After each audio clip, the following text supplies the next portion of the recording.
नमस्कार, मैं हूं प्रशांत भारद्वाज और स्वागत है आप सभी का मेरे साथ एक बार फिर भारत का दम में। बिजली सी फुर्ती, चीते सी रफ्तार, बाज जैसी नजर और पर्वती चट्टानों से भी मजबूत हौसला, यही पहचान है हमारे भारतीय कमांडोज की। बिल्कुल भी आसान नहीं है कई कई दिन तक बिना सोए कड़ी ट्रेनिंग कर पाना। बिल्कुल भी आसान नहीं है कई घंटों तक बिना खाए पिए डटे रहना। इसीलिए तो हमारे यहाँ जान पर खेलने वाले किसी बहादुर शख्स को कमांडो की संज्ञा दी जाती है। भारत का दम में आज बात होगी दुनिया के सबसे खूंखार कमांडोज में शुमार भारतीय नेवी के Marcos commandos. Marcos commandos Indian navy की शान है। नेवी की इस समुद्री कमांडो फोर्स को पहले MCF के रूप में जाना जाता था। यह आतंकवाद से निपटने के लिए पानी के नीचे और सब एंटी पायरेसी ऑपरेशन में भी माहिर होते हैं। साथ ही ये जमीन पर भी अपने ऑपरेशन को अंजाम दे सकते हैं। कारगिल युद्ध के दौरान ऑपरेशन विजय में मार्कोस कमांडोज की भूमिका को आज भी देश भूला नहीं। हिंदुस्तान फौज के तीनों अंगों में उनके अलग अलग कमांडो फोर्सेस हैं। जैसे इंडियन आर्मी का जो है उसको पैरा कमांडो बोलते हैं, ऐसे ही इंडियन नेवी का जो कमांडो फोर्स है उसे मार्कोस बोलते हैं। अब इस मार्कोस को यद्यपि नेवी का है, लेकिन जमीन पर, समुद्र में, हवा में, किसी भी जगह किसी भी सेना के साथ किसी भी स्पेशल ऑपरेशंस में तैनात किया जा सकता है। मार्कोस को 1987 से लेके आज तक करीब करीब सभी ऑपरेशंस में कुछ न कुछ स्पेशल ड्यूटी दी गई है। चाहे वो 26/11 की आतंकी हमला हो मुंबई के अंदर, या वो ऑपरेशन कैक्टस लिली हो, या वो ऑपरेशन रक्षक हो, और ख़ास तौर पे ऑपरेशन कारगिल।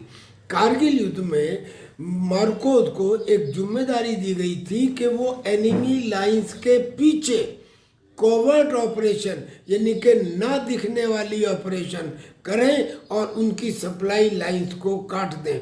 और इस ऑपरेशन को उन्होंने इतनी अच्छी तरह से निभाया कि लोग ये कहने लगे थे कि कारगिल युद्ध की विजय का कारण इंडियन नेवी है।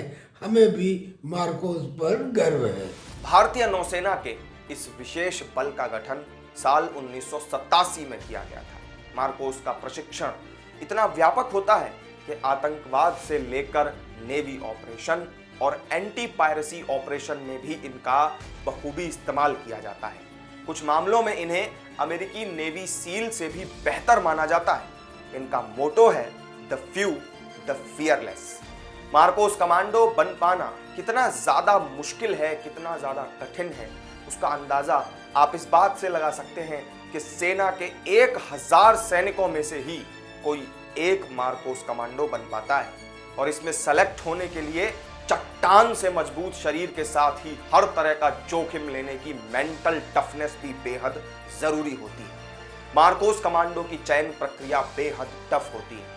कमांडो बनने के लिए भारतीय नौसेना का कोई भी कर्मचारी आवेदन कर सकता है, बशर्ते कि उसकी उम्र 20 साल से ज्यादा ना हो।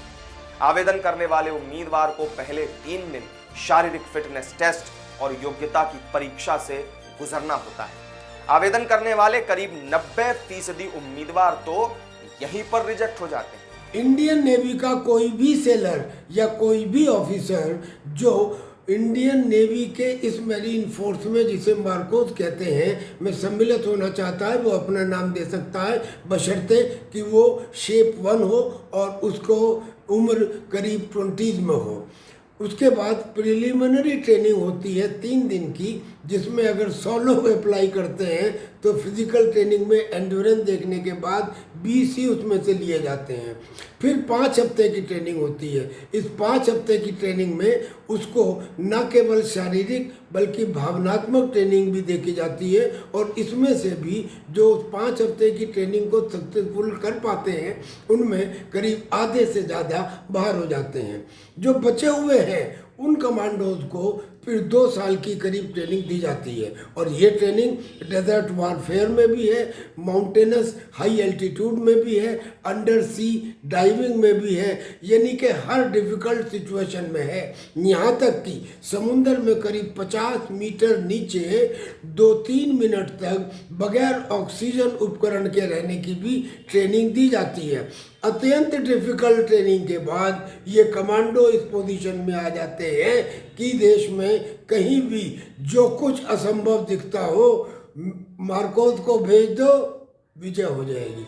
मार्कोस कमांडो की ट्रेनिंग जमीन पर ही नर्क के दर्शन करा देती है। यहां से उम्मीदवारों को 5 हफ्ते की एक कठिन परीक्षा से गुजरना पड़ता है, जो इतनी कष्टकारी होती है कि मानसिक या फिर शारीरिक रूप से इसे न झेल पाने वाले कुछ कैंडिडेट बीच में ही ट्रेनिंग छोड़कर भाग जाते हैं। इस प्रक्रिया में ट्रेनी को पूरी नींद नहीं लेने दी जाती और उनसे खून पसीना एक करने वाली मेहनत कराई जाती है। इस चरण में जो लोग ट्रेनिंग छोड़कर नहीं भागते हैं, उनको वास्तविक ट्रेनिंग के लिए चुना जाता है।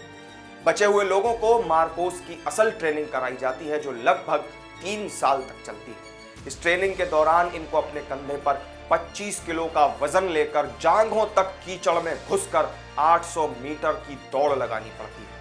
इसके बाद इन जवानों को हालो और हाहो नाम की 2 तरह की ट्रेनिंग दी जाती है।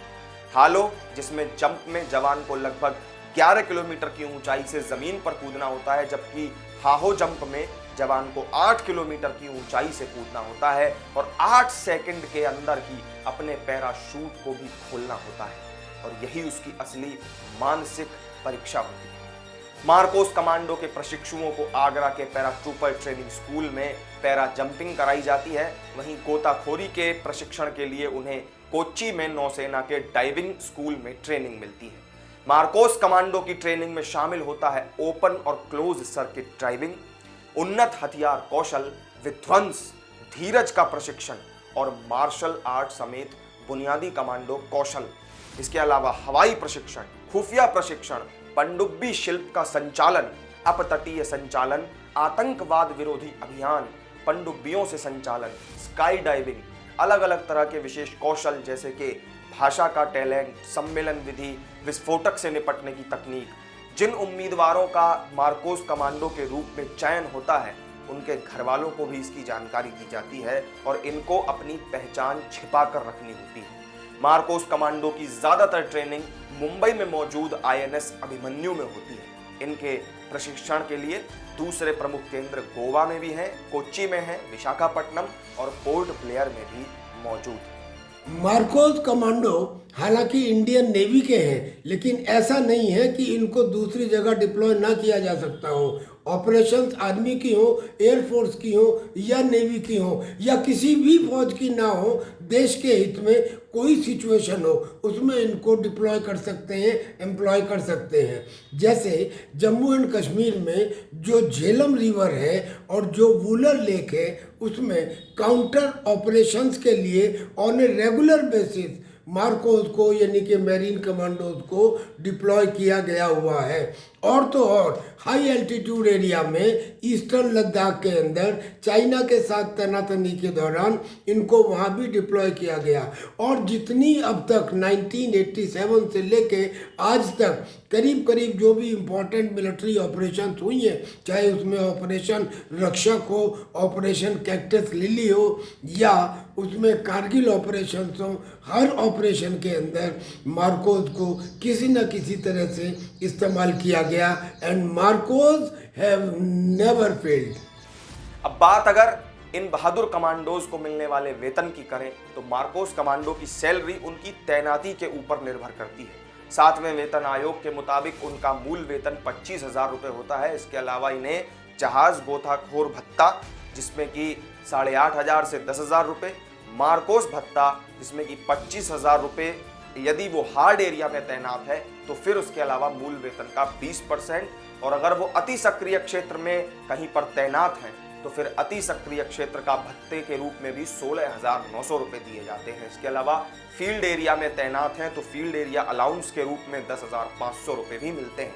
यानी ये कहा जा सकता है कि उन्हें हर महीने लाखों रुपए की सैलरी मिल जाती है। तो भारत का दम की आज की कहानी में मेरे साथ फिलहाल इतना ही। आपको मार्कोस कमांडो से जुड़ी ये जानकारी पसंद आई हो तो वीडियो को लाइक करें, शेयर करें और चैनल को सब्सक्राइब जरूर करें। फिर मिलेंगे भारत का दम की एक नई कहानी के साथ। तब तक के लिए मुझे दीजिए इजाजत। नमस्कार।